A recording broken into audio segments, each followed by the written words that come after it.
শুভ বিকেল বন্ধুরা। তো আমার চ্যানেলে তোমাদের আবার সবাইকে স্বাগত জানাই। তো আজকে তো 25শে ডিসেম্বর, তো সবাইকে মেরি ক্রিসমাস। তো আজকে বাচ্চারা সবাই মিলে পিকনিক করে প্রত্যেক বছরে। তো বাচ্চাদের আবদারে আজকে একটা পিকনিক হচ্ছে, তো তোমাদের সাথে ভিডিওটা শেয়ার করবো, তোমরা দেখো। তারপরে দেখো পিকনিকের ভিডিওটি শেয়ার করলাম। তো পিকনিকে আমাদের আজকে মাটির উনুনে রান্না করা হয়েছে, মাটির হাঁড়িতে মাটন রান্না করা হয়েছে।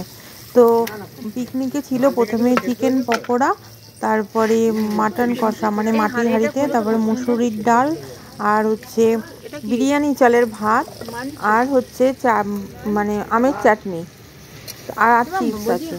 তো ভিডিওটি তোমাদের সাথে শেয়ার করলাম। যদি ভালো লাগে তাহলে অবশ্যই লাইক কমেন্ট সাবস্ক্রাইব করো, আমার পাশে থেকো। আজকে 25শে ডিসেম্বরে তোমরা কে কে পিকনিক করছো তো অবশ্যই জানাবে। তা তোমরা ভালো আনন্দ করো, আমরাও এনজয় করি। দেখো বাচ্চাগুলো এনজয় করছে, মাটির উনুনে রান্না হচ্ছে। তো ভিডিওটি ভালো লাগলে অবশ্যই লাইক কমেন্ট সাবস্ক্রাইব করো। টাটা।